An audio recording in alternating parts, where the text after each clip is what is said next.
প্রথম 19-20 বছর আমি গান শুনতাম না, কারণ গান শোনা হারাম। কে জানতো যে আমি সিঙ্গার হয়ে যাবো? আমি নিজেকে আমাদের মিউজিক ইন্ডাস্ট্রি বলে মনে করি না এখনো। আপনার চেহারার সঙ্গে আপনি বলছিলেন যে আপনার মায়ের চেহারা অনেক মিল আছে, আর কার মিল আছে? কেউ কোনান গ্রের কথা বলছে, কেউ মাইকেল জ্যাকসনের কথা বলছে। সৃষ্টিকর্তার কাছে যদি কখনো আপনাকে ধরুন একটা সুযোগ দেওয়া হলো, আপনি সৃষ্টিকর্তার কাছে কি চান? যে জিনিস যত পাওয়ারফুল, অ্যাটম বম যত পাওয়ারফুল ততটাই ধ্বংসাত্মক। সে ওই জনপ্রিয়তা এরকম আগুনের মতো, বেশি গায়ে লাগালে পুড়ে যাবে।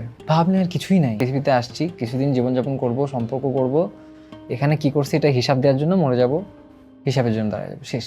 কারা যেন ভালোবেসে আলো জ্বেলেছিল, সূর্যের আলো তাই নিভে গিয়েছিল, নিজের ছায়ার পিছে ঘুরে ঘুরে মরি মিছে, একদিন চেয়ে দেখি আমি তুমি হারা, আমি তুমি হারা, আমায় প্রশ্ন করে নীল ধ্রুব তারা, আর কত কাল আমি রব দিশাহারা, রব দিশাহারা। তারপর লাইনটা কি? জবাব কিছুই তা দিতে পারিনি, তবু পথ চেয়ে কেটে গেল এ জীবন সারা। এই জীবন সারা। তারপর কি অবস্থা, কেমন আছেন? এই তো আলহামদুলিল্লাহ ভালো আছে। আপনি ভালো আছেন? আমিও ভালো আছি। ঈদের সময়টাতে ঈদ মুবারক। ঈদ মোবারক। দর্শকদেরকে একটা ঈদ মুবারক দিয়ে আসি। দর্শক, সময় টেলিভিশনের ঈদ স্পেশাল পডকাস্টে আপনাদের সবাইকে স্বাগত জানাচ্ছি। আমি তানভীর হাসান। আজকের এই বিশেষ আয়োজনে আমার সঙ্গে উপস্থিত আছেন এই সময়ের জনপ্রিয় একজন তরুণ শিল্পী অ্যাঞ্জেল নূর। আজকে তার সঙ্গে কথা বলবো, আড্ডা দিব। বিশেষ করে নূরের গান আমরা শুনেছি, কিন্তু ব্যক্তি নূর বা নূরের অনেক গল্প আছে, হয়তো বা আমরা সেগুলো জানি না। আজকে সেই গল্পগুলো আসলে চেষ্টা করবো একটু জানার। সঙ্গে থাকুন। ঈদের এই সময়টায় যাচ্ছে কিভাবে? তো যাচ্ছে, কাজের মধ্যে দিয়েও যাচ্ছে, আর এমনি ভালোই আলহামদুলিল্লাহ, যথেষ্ট ভালো। আচ্ছা, আমি রিসেন্টলি দেখেছি বেশ কিছু কনসার্ট হচ্ছে, নতুন নতুন গান আসছে এখন, মানে আগের থেকে নূরকে এখন অনেক ব্যস্ত দেখা যাচ্ছে আর কি। আপকামিং যে কনসার্টগুলো হচ্ছে কিংবা নতুন নতুন গানের কাজগুলো কিভাবে কি চলছে? গানের কাজ বলতে 3-4টা গান রোতে আছে। আমি প্রথমে ভাবছিলাম যে অ্যালবাম করে গানগুলো দিয়ে দিব, মিউজিক ভিডিও করবো না, কিন্তু পরে চিন্তা করলাম যে আসলে প্রত্যেকটা গানের পিছনে আসলে ইনাফ সময় দেওয়াটাও জরুরি, এক একটা ভার্সনও রেডি করা জরুরি। সো এই জন্য ভাবতেছি এখন একটা একটা করেই দিব খুব সুন। আর হচ্ছে যেসব প্রজেক্ট ছিল, কিছু ইন্ডিয়ান প্রজেক্ট ছিল, ওগুলোতে একটু ডিলে হয়ে গেছে যেহেতু ভিসা প্রসেসিং ইস্যু আছে, এই আর কি। রোজার ঈদের সময় আমরা শুনেছিলাম যে আপনি অসুস্থ ছিলেন, কিছু একটা হয়েছিল সমস্যা, যেটা নিয়ে মানুষ বা আপনার ভক্তদের মধ্যে অনেক বিচলিত ভাব দেখা গেছে। একটু অসুস্থতা সম্পর্কে জানতে চাই। আসলে অসুস্থ হয়েছিলাম আমি, হচ্ছে এই ব্যাপারটা বাইরে মানুষ জানারও 4 দিন আগে, কিন্তু ওই 4-5 দিন যেহেতু কাজকর্ম করতেছিলাম না, একটু নিজের মধ্যে ছিলাম, তো সামহাও ব্যাপারটা আসলে লুকাতে পারিনি আমি। বাট এখন যথেষ্ট ভালো আছি, রিকভার করতেছি, এই আর কি। কি হয়েছিল, সমস্যা কি হয়েছিল আপনার? I had a mild stroke, ছোটোখাটো রাতে। সো এই কারণ প্রেশারের একটু সমস্যা আছে, সো তার জন্য। আমি যদি ভুল না করি, আপনি আমার সঙ্গে বলেছিলেন যে, আমি জিজ্ঞেস করেছিলাম যে নূর তোমার হঠাৎ এমন অসুস্থতা হলো কেন? তখন বলছে যে ভাই আমি তো একটু মনে টেনশন করি, টেনশন থেকে মনে হয়েছে। নূরের জীবনে এত টেনশন কোথা থেকে এলো, কিসের টেনশন?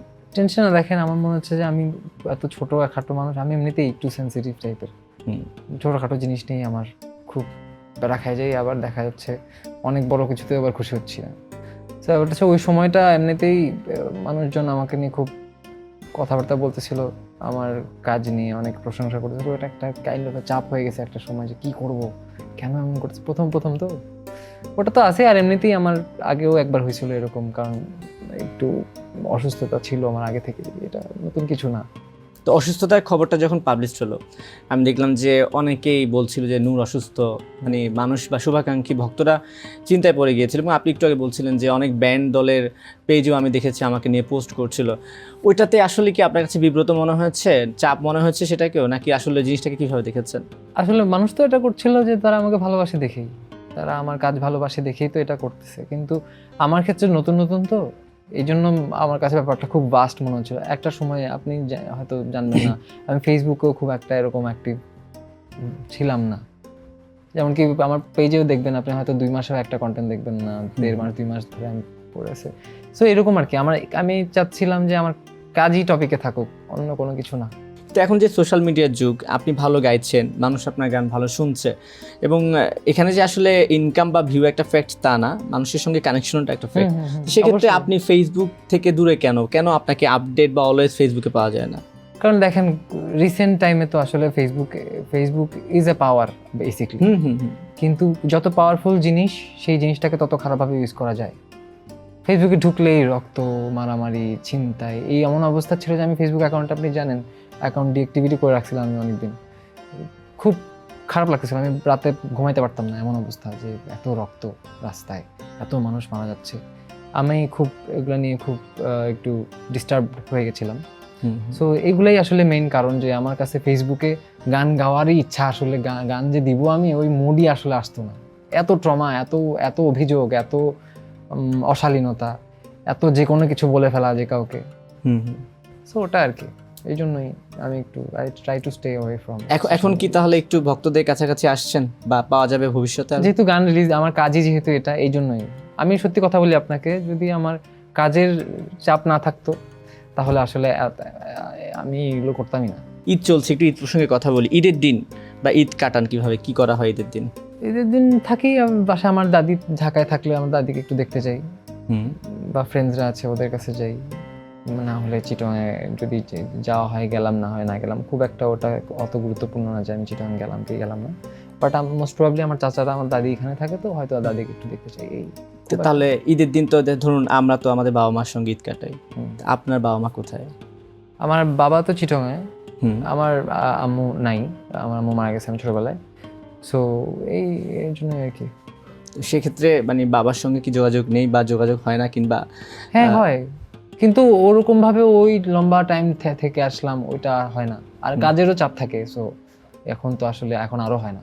আপনি যে একজন সঙ্গীত শিল্পী হিসেবে এখন এই পর্যায়ে এসেছেন, নূরের এই উঠে আসার গল্পটা তো আসলে মনে হয় সহজ ছিল না, তাই না? নূরকে মনে হয় অনেক চ্যালেঞ্জ মোকাবেলা করে, অনেক কিছু করে আজকে এখানে আসতে হয়েছে। আমি একটু নূরের কাছ থেকে সেই গল্পটা একটু শুনতে চাই, এই পথটা আসলে কেমন ছিল? উঠে আসার কথা যেটা যদি বলেন, তাহলে আসলে আমি অন্যদের তুলনায় আসলে অনেক সহজভাবেই উঠে আসছি আমার কাছে মনে হয়। কারণ মানুষের যেই রকম ভালোবাসা বলেন বা সম্মান, বেসিকলি এটা আমার একটা গানেই আমি পেয়ে গেছি। ফর এক্সাম্পল কয়েকটা মেমোরেবল টপিক, লাইক গানটা কলকাতায় খুব জনপ্রিয়, কলকাতায় এমন কোনো স্টার সুপারস্টার নেই, হ্যাঁ যদি আবার হ্যাঁ কলকাতায় এমন কোনো স্টার সুপারস্টার নেই যারা স্টোরি করে নাই, করে নাই। এটা বাংলাদেশে ফেমাস হওয়ার আগে কলকাতায় ফেমাস হয়েছে। ইভেন আমার যে আমি যাকে আইডল মনে করি, যার গান শুনে একসময় বলতাম যে এভাবে কিভাবে গাইতে পারে, এমন মানুষ কিভাবে গাইতে পারে, সেই লোক অরিজিৎ সিং, উনি আমার গানের প্রশংসা করছে ওই গানে। সো আমার আসলে মনে হয়েছে যে একজন ওই অবস্থায় একটা মানুষের যতটুকু চাওয়া পাওয়া তার সাথে কয়েক হাজার গুণ ইনফিনিটি লেভেল আমি অলরেডি পেয়ে গেছি। এখন আমার ভয়ের জায়গা হচ্ছে যে এটা আমি ধরে রাখতে পারবো কিনা, এর বেশি আর কোনো চিন্তা নাই। মানুষের এই ভালোবাসা, এই রেসপেক্টটা আমি ধরে রাখতে চাই, এইটুকুই চিন্তা ভাবনা। আর উঠে আসার কথা বলতে যেহেতু বললেন, তো যতটুকুই আমি করছি এটা খুব অল্প সময়ে আমি পেয়ে গেছি। এটার জন্য মানুষের অনেক অনেক কষ্ট করতে হয়, এটার জন্য জাস্ট আলহামদুলিল্লাহ বলবো, আমি উপরওয়ালার কাছে ধন্যবাদ জানাবো। আর আমার কিছু এর বেশি আসলে কিছু বলার মতো শব্দ আমার কাছে নেই। আমি বলবো যে আপনি নতুন শিল্পী, হ্যাঁ, এই নতুন শিল্পী হিসেবে আপনার কাছে আপনাকে কেউ বাধাগ্রস্ত করার চেষ্টা করেছে, বা আপনি বাধা পেয়েছেন, বা বাধা বা কোনো চাপ কি পান? প্রতিকূলতা আছে, কিন্তু বাধার কথা যদি বাধা তখন আমাকে দিতে পারতো যদি কিনা আমি কারোর উপর ডিপেন্ডেন্ট হতাম। যেহেতু গান লিখিও আমি, শুরু করি আমি, অ্যারেঞ্জ করতেছি আমার ব্যান্ড মেম্বাররা মিলায়, ভিডিও করতেছি, দেখা যদি আবার ভিডিও ইভেন আমরা করছি, খুব একটা আহামরি মিউজিক ভিডিও না, কিন্তু আমার কোনো মিউজিক ভিডিও আহামরি কোনো কিছু না, খুব সিম্পল, কোনো আহামরি এক্সট্রা কালার নাই। ইভেন যদি আবার, কিন্তু মজার কথা বলি, যদি আবার এডিটের ক্লিপ অ্যাডগুলা আমি কিন্তু এডিটারকে না দিই প্রায় 36 ঘন্টা আমি ঘুমাই নাই, টানা করছি কয়েক হাজারবার। যদি আবার আমার কানে বাজছে, আমার ইচ্ছা হয়েছে আমি এই ক্লিপটা দিব, আমি দিছি, কোনো কালারও অ্যাড করতে নেই। ওরা প্রথমে কালারিং করতে চেয়েছিলাম, বলছে আমার মনে হচ্ছে না এই গানে কালার হওয়া উচিত, আমার মনে হচ্ছে এটা সিম্পল থাকা উচিত, এটা মিউজিক ভিডিও না হয়ে একটা স্মৃতিচারণ হতে পারে। ফেসবুকে আমরা মাঝে মধ্যে যেরকম করি যে 5 বছর আগের ছবি আসছে শেয়ার করে দেই, মেমোরি, হ্যাঁ মেমোরি, তো ওটা তো আমরা খুব আহামরি সুন্দর কিনা এডিট হলো কিনা ওটা না, ওটা আমার মোমেন্টটা আমাদের কাছে গুরুত্বপূর্ণ। ওই ছবিটা কতটা স্মার্ট দেখাইলো, আজকে থেকে 10 বছর আগে কি আমরা এমন ছিলাম? অবশ্যই আমরা তো আরো একটু হালকা টালকা ছিলাম, একটু ছোট বাচ্চা ছিলাম, তো ওই ছবিগুলো দেখলে এখন হাসি পায় না, কিন্তু তাও কিন্তু আমরা ওই ছবিগুলো শেয়ার করি, কারণ ওটা আমাদের একটা মেমোরি। তো গানটা বেসিক্যালি আমার ওইরকম একটা মেমোরির গান। সো আমার কাছে মনে হয় না এটা কোনো মিউজিক ভিডিও হওয়া উচিত, এই জন্য আমি ওভাবে আপলোড দিয়ে দিয়েছিলাম। কিন্তু তাও তো গানটা মানুষ ভালোবাসছে। তো যদি আবার, যেহেতু কথাটা উঠেছে, আমি যদি আবারটা একটু শুনতে চাই আপনার কণ্ঠে ছোট করে। যদি আবার দেখা হয় তোমার আমার, ভুলে যেও সব অভিমান, ছিল যত ঋণ, আছি আজও আমি শুধুই তোমার, জানি তুমি অন্য কারো, আমি দিশাহীন। গানটা কথা আপনার লেখা, সুরটা আপনার করা, কম্পোজিশন আপনার করা। আমি আপনার গান শুনি, আমি নিজেও খুব ভক্ত। রিসেন্টলি একটা নতুন গানও বের হয়েছে আপনার, কিন্তু আপনার গানের কথার মধ্যে আমি যদি পার্সোনালি বলতে চাই, মনে হয় যেন অনেক কষ্ট, দুঃখ, কিংবা মনে হয় যে আমার কাছে মনে হয় যে নূর মনে হয় নিজের কথাগুলাই গানের সুরে সুরে, গানের কথায় কথায় তুলে ধরছে। ব্যাপারটা কি এমন কিছু? তিল আর যদি আবারের ক্ষেত্রে ব্যাপারটা এমনই। যেমন কি যদি আবার লিখছি একদম পুরো, যে গানগুলো এখন পর্যন্ত আসলে আমার ইউটিউব চ্যানেল থেকে আমি আপলোড করছি, গান কিন্তু আমার আরও অনেক আছে, প্রায় 8-9টা তো হবেই। এগুলো অনেক কমার্শিয়াল নাটকে ইউজ হয়েছে, ওগুলো না। আমার ইউটিউব চ্যানেলে যে 2টা গান এখন পর্যন্ত আমার অরিজিনাল হিসেবে রিলিজ দিছি, সাথে একটা আছে রূপকথার গল্প, এগুলো পুরোপুরি আমার নিজের গল্প থেকে লেখা, এটা অন্য কারো কোনো কিছু ভেবে না। যেমন কি সামলে রেখো আমার শখের তোমার গলার তিল, তোমার এখন এই কথাটা আগে কখনো শুনেন নাই যতটুকু আমি জানি। এই জীবনে হয়তো কখনো কেউ আপনাকে বলছে কিনা আমি জানি না, যে সামলে রেখো আমার শখের তোমার গলার তিল। কিন্তু আমার কাছে এই জিনিসটা গুরুত্ব আছে বলেই আমি আমার মতো করে গানটা লিখছি। সো এর কি এভাবে, এই জন্য এই আমার গানগুলো একটু মনে হয় যেন, যেমন অনেকেই কমেন্ট করছে এই তিলের কমেন্ট বক্সে, অনেকেই লিখছে এরকম যে এটা কোন জনরা, আমি তো বুঝতে পারছি না, এটা কি এঞ্জেল জনরা, এটা কি অন্য কিছু, এটা কি, এটাই আমার গল্প। এটাই আপনার গল্প। আপনার গল্প তো আরো শুনতে চাই। জীবনে আক্ষেপ, চাওয়া পাওয়া, প্রাপ্তি, অপ্রাপ্তি কি আক্ষেপ আছে? নাই, কোনো আক্ষেপ নেই এখন কোনো আক্ষেপ নেই। কারণ দেখেন, আপনি যখন কোনো কিছু মন থেকে চান, মন থেকে চাইতে হবে। কারণ হচ্ছে যে মানে সৃষ্টিকর্তা তো আসলে সোলের উপরেই, আপনি যতই মিথ্যা কথা বলেন, নিজেকেই নিজে মিথ্যা কথা বলেন যে আচ্ছা আমি এটা করি নাই, কিন্তু যদি করে থাকেন এটা তো সৃষ্টিকর্তা জানবে, আপনি ওনার কাছ থেকে লুকাইতে পারবেন না। তো আপনি যদি কোনো কিছু মন থেকে চান, এটাও সৃষ্টিকর্তা বোঝে, তখন ওটা পাওয়ার জন্য আপনি সৃষ্টিকর্তার কাছে অনেক কাছে যাওয়ার চেষ্টা করেন, অনেক আকুতি মিনতি করতে থাকেন যে এটা দাও আমাকে, এটা দাও, এটা এমন করো, কেন আমার সাথে এমন করলা, কেন আমার লাইফে এই জিনিসটা দিলা না, ওই জিনিসটা, কত অভিযোগ আমরা করি। তো ওই আকুতি মিনতি শুনে সৃষ্টিকর্তা কি করে, তার চেয়ে বেশি কিছু দিয়ে দেয়, আবার একসময় ওইটাও দিয়ে দেয়, কিন্তু তখন আপনার কাছে ওই আক্ষেপটা হাস্যকর মনে হয়। তা ওইরকম আর কি, আমার ব্যাপারটা এমনই। একসময় যদি কোনো কিছু নিয়ে আক্ষেপ করে থাকি, তাহলে ওটা এখন আর নেই।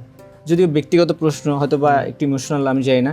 আপনি ওই যে বলছিলেন শুরুর দিকে যে ছোটবেলায় আপনার মা মারা গেছে, তো এই যে ঈদ আসে বা বিভিন্ন অনুষ্ঠান হয়, মাকে মিস করেন না? এই কি বলতে, এটা তো আসলে বলে তো, এটা কোনো বলে বোঝানো যায় না। Every single moment of my life. For example last year আমি মার্ভেল বিইউতে aspiring creator of the year হিসেবে নমিনেটেড ছিলাম। আমি জানতাম না যে আমার সাথে পেরেন্টসের 2টা সিট বুকিং করা। আই ডিডন্ট ইভেন আস্ক, কারণ আমার জন্য কিন্তু আরও 2টা স্পেশাল সিট রাখা ছিল পেরেন্টসের জন্য, যেহেতু আমি নমিনেটেড। ওখানে যাওয়ার পরে কিছুক্ষণ পরে দেখি আমার পাশে কেউ বসে না। বলছি কেন? বলছে ওটা তো ভাই আপনার জন্য, এটা রাখা আছে পেরেন্টসের জন্য। পরে আমার চিন্তা করলাম যে এই সিটগুলো খালি, এই যে এইগুলাই ভাবতে থাকি আসলে। আর আমার আম্মাকে মিস করার কথা বলেন যে যত ঈদ যায়, যত আমার সাকসেস হয়, আমার যত কষ্ট হয়, আমার যত খুশি হয়, সব কিছুতেই তো আসলে মানুষ আপনজনকে চায়। আর মায়ের চাতে আপন পৃথিবীতে, এই পৃথিবীতে কেউ হয় না। সো এই জন্য আর কি, এটা আসলে বলতে বাকি নাই যে আমি আমার মাকে কতটুকু মিস করি। কত বছর বয়সে আপনার মা মারা গেছে? খুব ছোটবেলায়, আমার এক্সাক্ট ওই সময়টাও আসলে মনে নেই। খুব ছোটবেলায়, একদমই ছোটবেলায়, অনেক ছোটবেলায়। আমার এক্স্যাক্টলি চেহারাও ঠিক একটা মনে নেই, কারণ ছবি টবি নাই, ছবিও নেই মায়ের, ছবি খুব একটা ছবি টবি নাই, আমার মনে নেই। তো মাঝে মধ্যে যদি মাকে দেখতে মন চায়, তখন কি করেন? আমাকে কোলে, একদম কোলে নিয়ে একটা ছবি আছে, ওইটা দেখি, কিন্তু আসলে ওভাবে ফিল করি না আমি ওভাবে, কিন্তু বুঝি যে এটা আমার আম্মা, এবং আমার আম্মা খুব সুন্দর দেখতে, এটা জানি আমি। অনেক লম্বা চড়া ছিল নাকি, আবার এখনো আমার বাড়িতে, আমার এলাকায়ও ইভেন আমাকে দেখলেই আগে আমার মায়ের কথা বলে যে নিগার এমন ছিল, খুব ভালো ছিল, তুমি দেখতে নিয়ে, আমি আমার আম্মার মতো হয়েছি।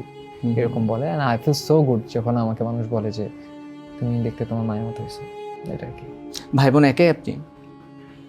আছি, আমার আরো ভাই বোন আছে, একটা ভাই আছে, বোন আছে দুইটা।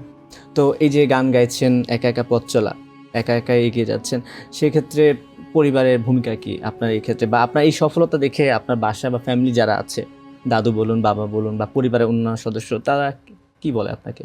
আসলে এটা নিয়ে ওরা কোনো মন্তব্যই করে না, খুব একটা ইন্সপায়ারও করে না।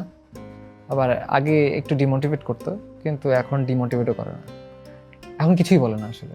কারণ ওরা বুঝে গেছে যে আমি আসলে I will do what I want to do.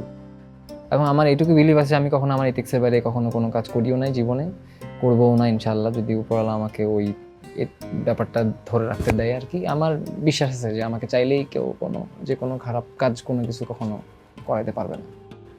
আচ্ছা, সৃষ্টিকর্তার কাছে যদি কখনো আপনাকে ধরুন একটা সুযোগ দেওয়া হলো যে আপনি সৃষ্টিকর্তার কাছে কি চান এই মুহূর্তে, বা একটা চাওয়া আপনার পূরণ করা হবে এই জীবনে হয়তো, বা সেক্ষেত্রে কি ধরনের কোন চাওয়াটাই আপনি চাবেন? কি চাইবো? আমার মাকে চাইবো, আমার মাকে চাইতে পারি। মাকে চাবেন? আর কি, আর কিছুই নাই, আমাকে উপরওয়ালা সবই দিছে আসলে। মানে ফর এক্সাম্পল আমার চুল নিয়েও মানুষ কথা বলে, আমার চোখ নিয়ে কথা বলে, আমার স্কিন নিয়ে কথা বলে, সব কিছু নিয়েই মানুষ কথা বলে, সবাই এক্সাইটেড। এখন আমি কি বলবো? আর কিছু তো বাকি নেই আমার লাইফে। আমার পড়াশোনাও আমি যথেষ্ট ভালোভাবে করছি, যথেষ্ট ভালো ইনস্টিটিউশনে পড়ছি, আমার সারাউন্ডিং খুব ভালো। আমি আমার জীবনে কিন্তু প্রচুর ভালো মানুষ পাইছি ছোটোবেলা থেকে, আর ছোটোবেলা থেকে মানুষের ভালোবাসা পেয়ে আসছি। অনেক আদর করছে আমার আত্মীয় স্বজন, আমাকে প্রচুর মাথায় করে রাখতো। আর কি পাওয়ার থাকতে পারে? এই যে মাত্র যে কথাটা বললাম না, যে মানুষ আমার চুল নিয়ে কথা বলে, আমার চেহারা নিয়ে কথা বলে, হয়তোবা শুনতে আপনার কাছে খারাপ লাগবে। আমি কিন্তু কমেন্টস বক্স চেক করি, আমার দেশে মানুষ কেন জানি আলোচনা থেকে সমালোচনার দিকে বেশি মুখর থাকে। ধরুন আমি দেখেছি যে আপনার চেহারা নিয়ে অনেকে ব্যাড কমেন্টস করে, হ্যাঁ খুব কম। হ্যাঁ, আপনার চুল নিয়েও কমেন্টস করে। ওই ধরনের কমেন্টস দেখে কি কখনো মন খারাপ হয় না যে আমার গান শুনো তুমি? দেখেন, আমি যে 8-10 জনের থেকে দেখতে ডিফারেন্ট, এটা কিন্তু আজকে একদিনের বিষয় না। আমার তো 25 বছর বয়স চলে, কিন্তু আপনি আমাকে দেখে অনেকেই বুঝবেন না যে আমি 25 বছর 26 বছর বয়সে একটা মানুষ। এটা আর আমার চুল নিয়ে, চেহারা নিয়ে, এটা আমি ছোটবেলা থেকে, আপনি জানেন না, আমার নিজের ছোট মামা আমাকে ধরতে, বাচ্চায় যখন আমি জন্মাইছি তখন আমাকে ধরতে ভয় পাইতো, কারণ আমি দেখতে ছিলাম একদম গোলাপি রঙের ছিলাম দেখতে, ভয় পাইতো। এটা কি, এটা মানুষ নাকি? এখন উপরওয়ালা আমাকে ওই ঘরে জন্ম দিছে, তো আমাকে এরকম করে বানাইছে, এবং এটাই একটা স্পেশালিটি। আর ব্যাড কমেন্ট বলছে খুব কম, এটা খুবই অসংখ্য। এমন এটা এই কমেন্টসগুলো স্পেসিফিক্যালি আমার পেজে কখনো কোনো পোস্টে আমি এই ধরনের কমেন্ট দেখি নাই। এই পোস্টগুলো বেসিক্যালি হয় যেগুলো পাবলিক, যে নিউজ চ্যানেলের কোনো পোস্ট, তখন অনেকগুলো মানুষের মধ্যে 1-2 জন হয়তো এরকম বলে, কিন্তু যারা আমাকে হয়তো চেনে না। এখন ওদেরকে আসলে আমি অভিযোগ দিতে পারবো না, কারণ ওরা আমাকে জানেই না, চেনেই না। ওরা প্রথমবার আমাকে দেখছে যে এমন একটা মানুষ কেমন, এরকম কেন মানুষটা দেখতে, এক্সাইটমেন্ট হইতে পারে। আর মানুষের তো ওই ধরনের কিছু যদি বলেও থাকে, এটা তো আমার কোনো ক্ষতি হয় নাই, আমার গায়ের একটা পশম পড়ে নাই, তো ওইগুলো ওরা উপরওয়ালাকে জবাব দিবে। যে এটা আমার ওদের জন্যই খারাপ লাগে যে কেন এভাবে মানুষকে কষ্ট দেওয়ার চেষ্টাও করছে। এই চেষ্টা করা তো খারাপ, এটা তো মানেন। হ্যাঁ অবশ্যই। তো যদি ইন্টেনশনালি কাউকে কষ্ট দেওয়ার চিন্তা করেই তারা এরকম করে থাকে, তাহলে আমি মাফ করে দিছি, কিন্তু এবার উপরওয়ালাকে ওনারা হিসাব দিবে, ওনারা জানে। আপনার চেহারার সঙ্গে আপনি বলছিলেন যে আপনার মায়ের চেহারা অনেক মিল আছে, আর কার মিল আছে? আমি এক এক সময় এক একজনের কথা শুনছি। কেউ কোনান গ্রের কথা বলছে, কেউ মাইকেল জ্যাকসনের কথা বলছে, মাইকেল জ্যাকসনের কথা বেশি বলছে, কেউ হাসান ভাইয়ের কথা বলছে। হ্যাঁ হ্যাঁ। কিন্তু আমার আসলে আমার চেহারা কারোর মতোই লাগে না, আমার মায়ের মতোই লাগে।